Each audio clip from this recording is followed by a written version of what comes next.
Nous sommes au tout début du XXe siècle en Hollande. Ce petit pays est une vraie pépite pour les amateurs de peinture, avec des légendes comme Rembrandt, comme Vermeer, et beaucoup d'artistes de cette époque, au XVIIe siècle, rêvent d'appartenir à cette grande lignée des grands peintres de légende. Salut, aujourd'hui nous parlons de Hans van Meegeren, un jeune artiste hollandais qui veut lui aussi devenir un maître de la peinture hollandaise. Petit fait amusant, il est né la même année qu'un autre peintre hollandais qui deviendra une icône, Van Gogh. Mais il y a un petit problème.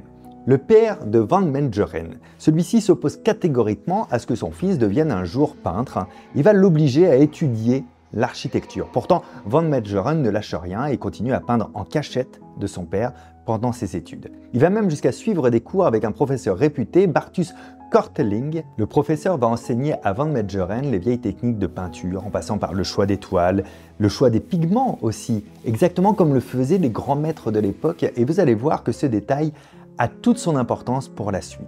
En 1917, il organise sa première exposition et là, c'est un succès incroyable.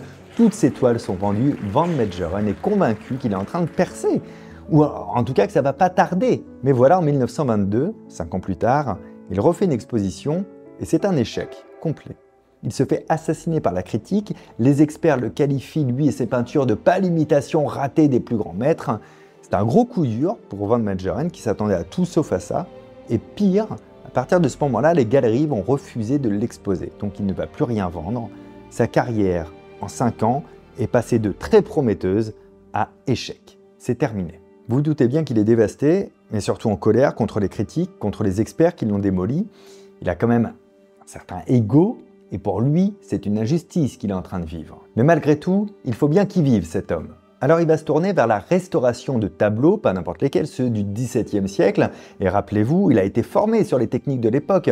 Et si c'est pas un grand maître de la peinture moderne en son époque, il est quand même un grand maître quand il s'agit de restauration. Il doit même parfois les repeindre presque entièrement, tant les toiles sont abîmées par le temps, et il n'y a pas à dire, il est super doué. Van Meegeren n'est pas un peintre raté, il a un grand talent, il a des compétences solides, et il est parfaitement conscient de ça. Il en a tellement conscience qu'il a une idée de génie ou une idée diabolique suivant le point de vue qu'on va porter à cette histoire. Il se dit pourquoi ne pas créer des faux tableaux. Mais alors là, attention, il ne s'agit pas de faux tableaux comme vous l'entendez. Par exemple, je prends la Joconde, je peins exactement, rigoureusement pareil la Joconde et donc j'ai fait un faux de la Joconde. Non, lui il se dit pourquoi ne pas peindre des nouveaux tableaux qu'on ferait passer pour des anciens tableaux qu'on ne connaissait pas.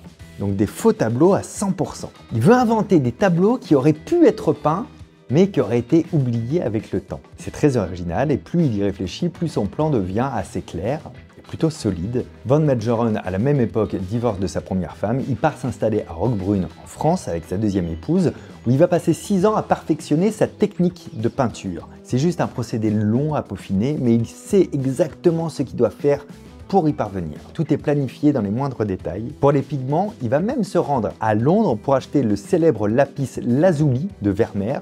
Il va acheter aussi des vieilles toiles sans valeur qui datent réellement du XVIIe siècle et il va les gratter pour ne garder derrière que la toile d'origine qu'il va pouvoir repeindre. Il y a un seul problème qu'il n'arrive pas à résoudre au départ, ce sont les craquelures. Les craquelures, ce sont des petites fissures naturelles qui apparaissent avec le temps sur les tableaux. On pourrait dire sur la croûte, sur les vieux tableaux. S'il n'y a pas ça, un faux tableau est repéré immédiatement. Van Meegeren va inventer un procédé pour reproduire 3 siècles de craquelures naturelles.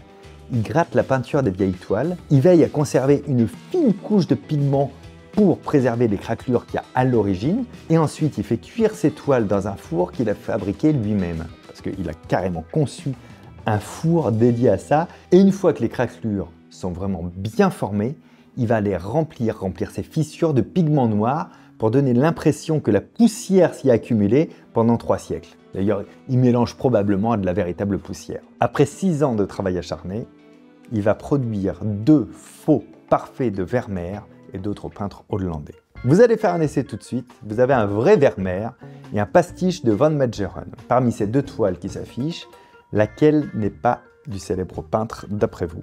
Je ne parle pas de copie, mais bien d'une invention. Il y en a une des 2 parmi celles-là qui a été inventée de toutes pièces.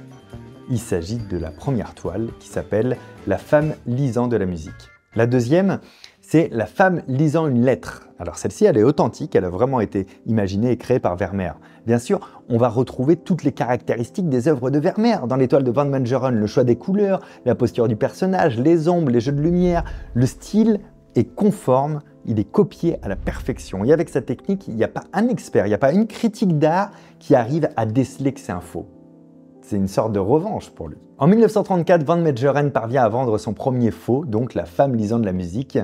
Le montant de la vente n'est pas connu, ou alors j'ai pas été capable de le retrouver, mais on peut imaginer qu'il l'a vendu un sacré petit pactole. Assez motivant pour qui continue, sachant que Vermeer a peint des toiles d'inspiration religieuse durant sa jeunesse, Van Meegeren va avoir une idée, il va peindre une toile dans ce style, et c'est ainsi qu'il réalise Les disciples d'Emmaüs. Quand il termine sa toile, il se rend chez un avocat et raconte une histoire. Il raconte l'histoire d'une vieille famille hollandaise, propriétaire d'un château où étaient accrochées plusieurs œuvres qui lui ont été confiées à la vente en échange d'une commission.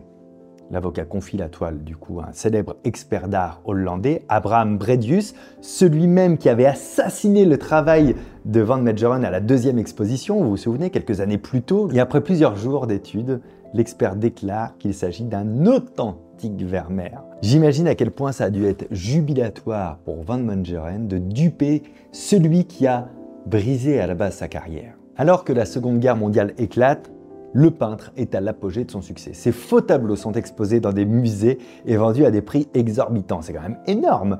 Mais dans ce contexte de guerre, les riches collectionneurs hollandais paniquent à l'idée que leurs œuvres puissent tomber dans les mains d'Hitler et des nazis d'une manière générale. Hermann Göring, un des dirigeants du parti nazi et fondateur de la Gestapo, est connu pour être un grand collectionneur d'art, mais surtout un énorme pilleur. Il a vidé des musées, il a spolié des collections privées pour enrichir sa propre collection personnelle. Alors à ce moment-là, Van Meegeren décide de peindre la scène de Vermeer avec Jésus et ses apôtres.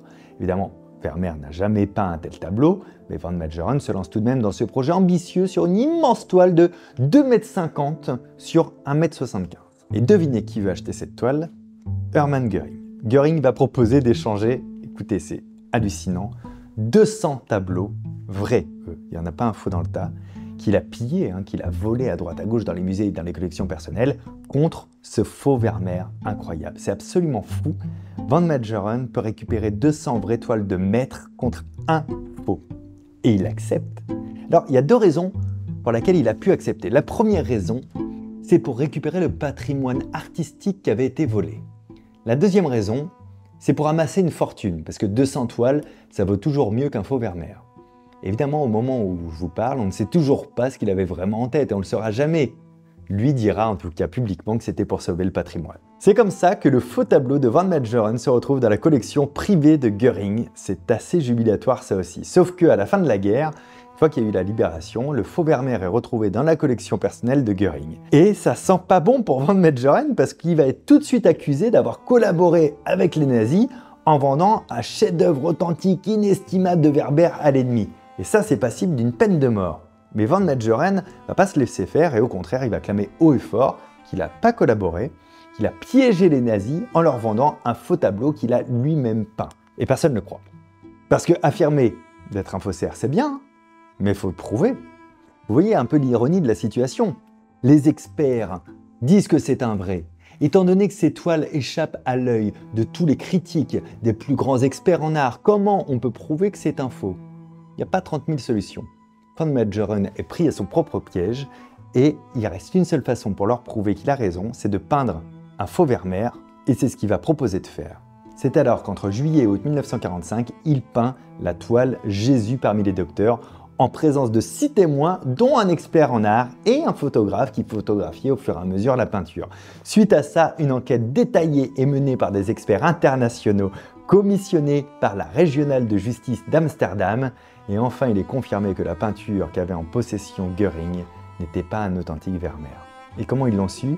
Parce que, et c'est un coup de bol, Van Meegeren avait oublié de bien gratter les couches de peinture qui étaient initialement posées. Donc ça d'un côté, et en plus de fait qu'il montre devant témoins experts sa technique pour reproduire un Vermeer, ça fait plus aucun doute, Van Meegeren est bien un faussaire qui a dupé les nazis. Lors de son procès, Van Meegeren va se retrouver face à un parterre d'experts et de critiques d'art venus extrêmement nombreux, et là, il décide de tout révéler. Car il aurait pu ne jamais parler des anciennes toiles qu'il avait faites. Mais non, il va tout raconter. Il va citer une à une toutes les toiles qu'il a peintes, les faux qui ont trompé tout le monde, y compris les meilleurs spécialistes du milieu, y compris les experts présents dans la salle. Pour ces experts-là, c'est l'humiliation totale, et c'est assurément ce qu'il recherchait à faire. Cette fois, Van Meegeren n'est plus accusé de collaboration, mais au contraire, il est célébré comme étant un héros national qui a réussi à sauver 200 œuvres originales en dupant les nazis. La Cour de justice va quand même le condamner, bah oui, faut pas déconner, pour faux et tromperie, avec la peine minimale d'1 an de prison. Mais cette peine, finalement, le peintre n'aura même pas eu le temps de la faire parce qu'il va décéder d'une crise cardiaque le 30 décembre 1947. Van Meegeren aurait amassé entre 25 et 30 millions de dollars grâce à ses faux. Certaines parlent de sommes encore plus importantes. C'est assez difficile de savoir le chiffre exact. Quoi qu'il en soit, il a fait fortune et il a finalement été reconnu pour son talent. Van Meegeren n'aura sans doute pas été motivé par l'argent au départ, c'est sûr que non, mais bien par une envie de se venger de tous les critiques et les experts en art qui lui ont fait du tort. Mais finalement, c'est lors du procès qu'il aura eu sa revanche. Et pour info, j'aimerais terminer la vidéo là-dessus. En 1995, c'est assez récent, il y a un tableau de Van Meegeren qui a été vendu 53 000 €. Comme quoi même un faussaire célèbre peut finir par donner de la valeur à ses œuvres qui deviennent des vrais Van Meegeren. Prenez soin de vous, à très bientôt, ciao.